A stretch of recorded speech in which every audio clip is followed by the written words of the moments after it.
Bonjour à tous, nous avons vu ce superbe set Pantasy il n'y a pas si longtemps que ça, le Mad Singer Z qui était juste absolument dinguissime. On continue aujourd'hui avec un autre set de la gamme rétro, toujours chez Pantasy, et alors là je peux vous dire que je suis super heureux de vous le présenter, c'est une nouveauté, il s'agit d'un boombox, un radiocassette hyper réaliste, regardez, on a même un compteur et même une véritable cassette qu'on va pouvoir mettre à l'intérieur, mais c'est pas tout, vous aurez plein de petites fonctionnalités et des petits boutons qu'on pourra réellement actionner sur ce boombox, ce radiocassette digne des années 80 et 90. En termes de pièces, eh bien 993 pièces et un peu plus de 300 étapes pour arriver au rendu final. On part immédiatement avec la construction en version accélérée et je vous retrouve d'ici quelques secondes.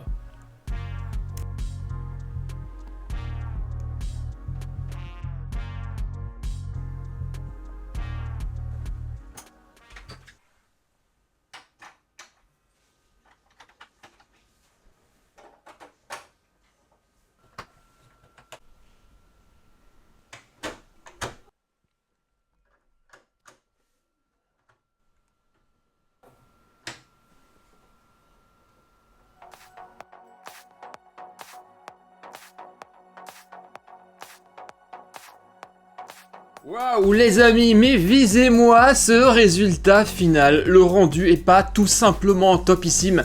Assemblage de la boombox Pantasy est terminé, environ 900 pièces et un montage qui était vraiment super amusant avec de belles techniques. Franchement ça m'a super plu et je pensais pas avoir un rendu aussi réaliste. Si vous êtes comme moi un enfant des années 80-90, forcément ces radiocassettes, ces boombox vont particulièrement résonner pour vous et avoir une signification. Honnêtement, ça va réellement faire une déco idéale de style rétro.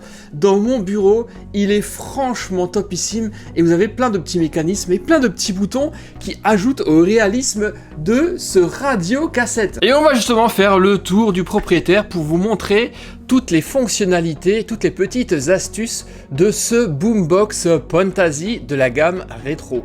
Déjà la façade elle est très belle, hein. L'emploi de quasiment une totalité de briques argentées donne vraiment cet effet alu et tellement rétro à ce radiocassette. On a ici une poignée qui est orientable, alors c'est réellement dommage car cette poignée aurait mérité un tout petit renfort pour qu'on puisse réellement transporter le radiocassette.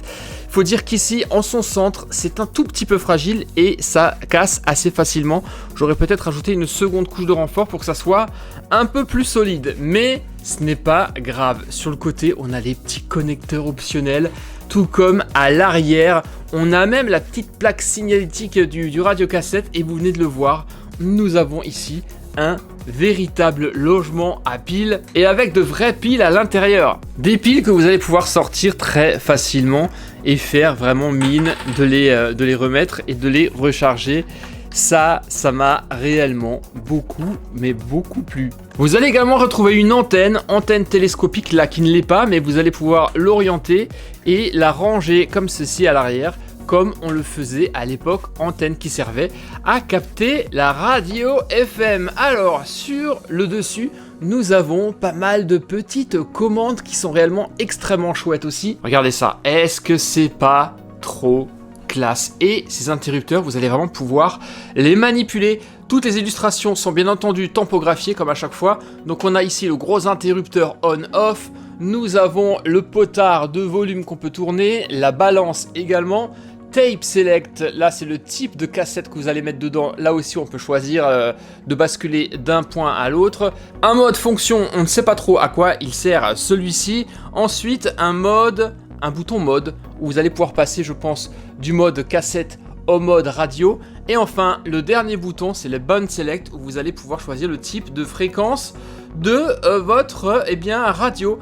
FM, AM ou même télé. Alors est-ce qu'elle ferait télé celle-ci? Je pense pas, il n'y a pas de télé dessus. Mais tellement cool. Plus ici vous le voyez, un petit bouton rotatif. Ça c'est pour choisir votre station. Et en plus ça, regardez, lorsque vous le tournez, vous avez réellement le sélecteur qui bouge sur la bande FM. Regardez ça. Vous avez les bandes de fréquences UHF, VHS, AM, FM. Et regardez, quand vous tournez, vous avez réellement le petit potard qui tourne pour que vous puissiez choisir la bonne station. Et ça, je trouve ça vraiment tellement classe. Visez les haut-parleurs. Nous avons 2 boomers qui sont super bien reproduits, plus les petites pièces là, ce sont les tweeters qui étaient chargés à l'époque de reproduire les aigus. Vraiment, c'est très cool. Regardez ici, on a même un petit compteur de la cassette, car oui, la cassette, elle aussi, on va pouvoir la sortir. Une petite barre de boutons ici, play, pause, avance à arrière, avance et retour rapide, plus un bouton ici qui fonctionne vraiment. Regardez, je claque, le tiroir de la cassette s'ouvre, s'éjecte et vous allez pouvoir sortir la cassette. Ça me rappelle un petit Soundwave chez Transformers. Alors lui n'est pas transformable, il ne va pas se transformer en robot, mais c'est une petite cassette vraiment extrêmement sympathique. Ça rappelle tellement de souvenirs de ces superbes années. Vous le mettez dedans, hop, vous refermez et vous pouvez faire mine de jouer de la musique sur cette Boombox Phantasy, mais tellement cool. Les dimensions sont cool, hein. Elle est quand même assez lourde et pas trop grand, pas trop petit, mais ça va prendre place à merveille sur une étagère, ce truc. Qu'est-ce que vous en pensez ? Sincèrement, la première fois que j'ai vu ce set, j'ai vraiment été bluffé lorsque j'ai vu la boîte, mais je ne m'attendais pas à avoir un résultat aussi sympathique une fois que l'ensemble est construit. Décidément, Phantasy est vraiment le spécialiste des objets rétro. Vous le voyez ici, c'est la gamme rétro. Je vous en ai déjà présenté plusieurs, notamment la télé rétro, le vieux téléphone, le gramophone. Mais ici, cette fois-ci, Phantasy vous propose une véritable masterpiece si vous êtes fanat des années 80-90. Un autre set exceptionnel existe que je vais essayer de vous montrer, c'est le Walkman.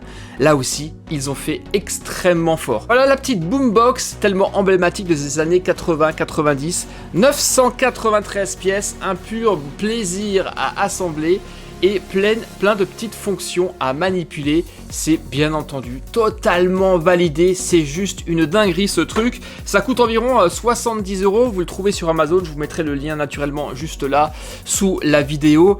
Allez-y, c'est réellement superbe. Et ce ne seront pas les Danois qui vous proposeront un truc aussi dingue que ce Boombox. Dites-moi ce que vous en pensez, lâchez-moi un petit pouce vers le haut, et moi je vous retrouve prochainement pour d'autres vidéos de ce type, naturellement sur Super Hero et compagnie, bien sûr. Portez-vous bien, excellente rentrée à tous, et à très bientôt. Bye bye, ciao.